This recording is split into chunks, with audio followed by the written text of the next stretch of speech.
عورت مارچ کے نام پر میرا جسم میری مرضی کا گھٹیا اور بیہودہ نعرہ لگایا جاتا ہے۔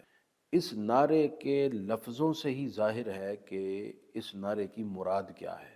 یعنی یہ نعرہ لگانے والی عورتیں جسمانی تعلقات قائم کرنے میں آزادی کا تقاضا کر رہی ہیں، اور یہ دین، الہامی مذاہب کی تعلیمات، فطرت، اخلاق، آئین پاکستان، اس سب کے خلاف اور یقیناً ممنوع اور ناجائز ہے۔ میرا جسم میری مرضی کا نعرہ لگانے والے نے اپنے مارچ میں جو پلے کارڈز اٹھائے ہوتے ہیں، جو کچھ ان میں بیہودگی لکھی ہوتی ہے، وہ بھی ثبوت ہے کہ اس نعرے سے مراد کیا ہے۔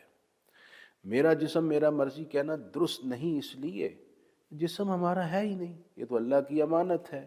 اس رب نے فرمایا منہا خلقناکم، ہم نے تمہیں اس مٹی سے پیدا کیا، وفیہا نعیدکم، اور اسی میں ہم تمہیں دوبارہ داخل کریں گے، ومنہا نخرجکم تارۃ اخری، اور دوبارہ اسی مٹی سے ہم تمہیں اٹھائیں گے۔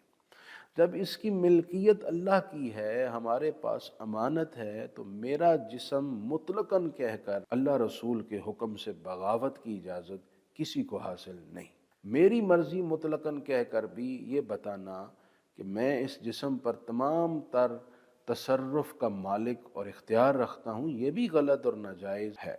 اس لیے کہ ایک مسلمان تو ہے ہی وہ جس کی زندگی اللہ رسول کے حکم کے ساتھ مشروط ہوتی ہے، اس کے لیے باؤنڈریز ہیں، ان حدود سے باہر وہ جا ہی نہیں سکتا جو اللہ رسول نے قائم کی ہیں۔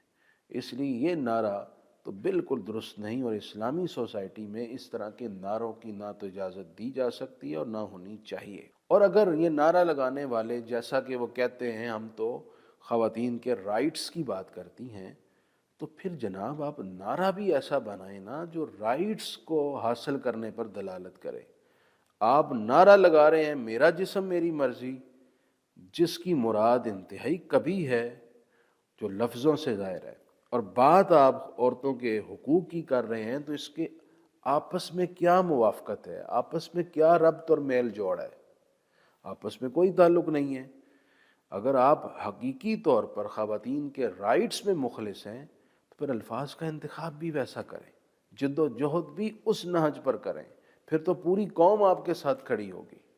لیکن اس طرح کا نعرہ لا کر آپ اسلامی سوسائٹی کو نہ تقسیم کا شکار کریں، نہ پاکستانی معاشرے کو داغدار کرنے کی کوشش کریں، بلکہ میں اداروں سے کہوں گا، یہ حکومت پاکستان کی ذمہ داری ہے کہ یہ مارچ اور یہ نعرے آئین پاکستان کے بھی خلاف ہیں، قرآن و سنت کو خلاف ہیں ہی، اور ہر وہ عمل جو قرآن و سنت کے خلاف ہو آئین پاکستان کی روح سے وہ ناجائز ہے، وہ اللیگل ہے، غیر قانونی ہے۔